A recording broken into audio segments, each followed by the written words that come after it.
Back to another album review.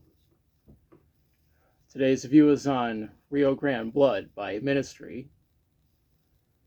This is the band's 10th studio album, and it's the second in their trilogy of anti-George W. Bush albums, in case you can't tell by the cover. You can also see F-22 Raptors, F-117 Nighthawks, and B-2 Spirits on the cover. The album was produced by Al Jorgensen. The engineers were John Gray and Justin Lee, with assistance from John Bilberry. Recording took place at 13th Planet Studios in El Paso. Mixing occurred at the Salt Mine Studio Oasis in Mesa, Arizona. Mastering was done by Dave Donnelly at DNA Mastering Studio City, California. The album was released on May 2nd, 2006 on 13th Planet Records and Megaforce Records. The 20th anniversary of this album was this past Saturday, as of the making of this video. When Ministry posted about it on social media, I replied saying that I'm going to be reviewing it pretty soon. This is that review. Various tracks have samples of Bush's speeches as a way to shit on him. The primary members of the band for the album were Al Jorgensen, Paul Raven, Tommy Victor, and Mark Baker. They did have Mike Scotcha with them, but he only performed on one song. One interesting fact about Paul is that he also played bass for Godflesh and Killing Joke. With that out of the way, let's talk about the songs.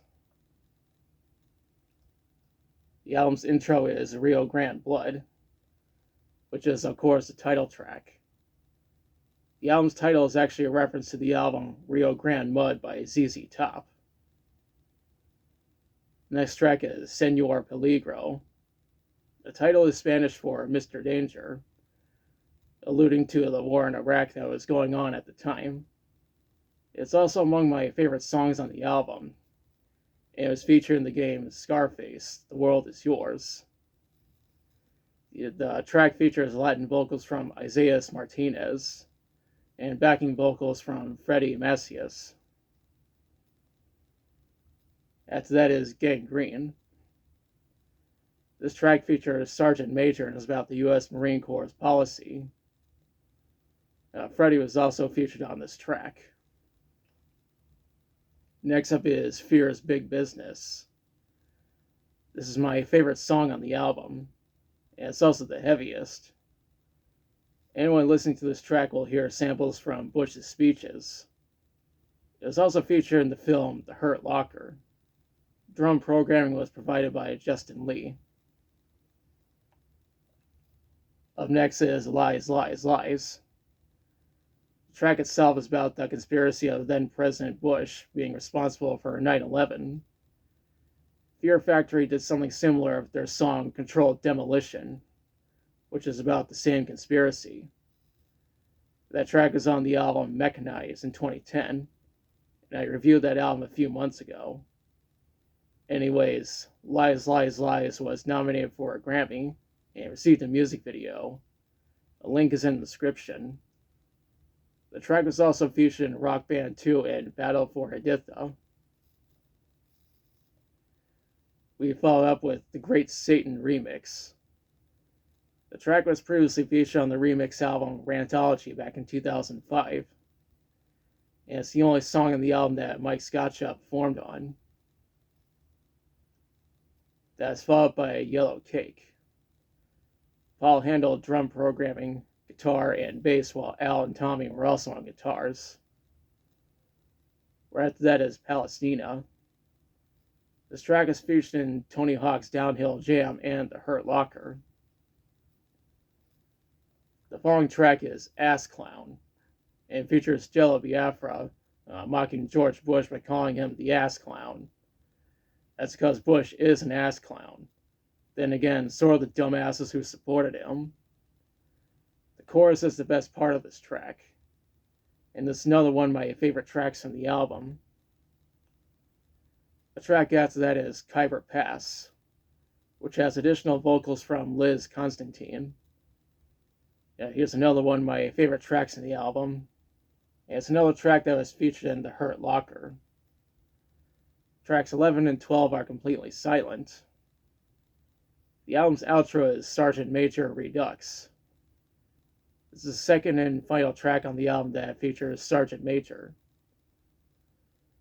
When researching this album, I read that it was number 134 on both the Billboard 200 and US Internet albums.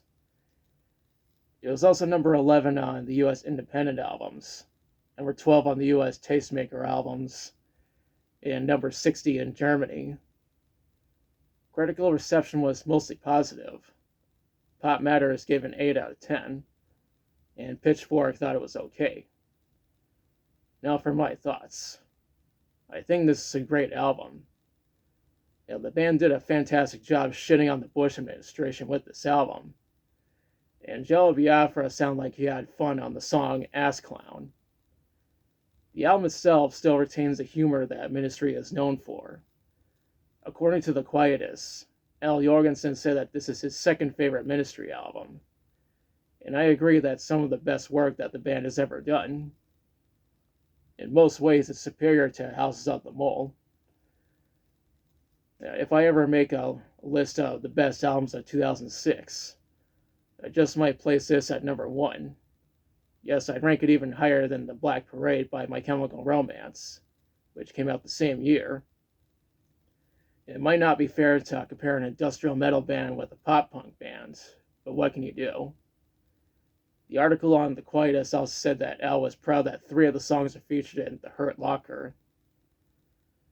There was a remix album released on July 10th, 2007 called Rio Grande Dub that features remixed versions of the songs that are on this album.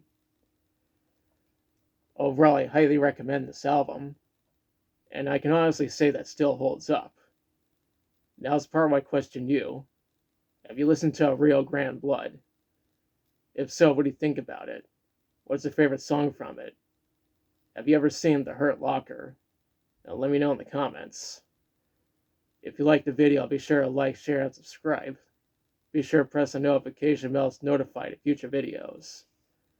Thanks for watching, and I'll be back soon with another review.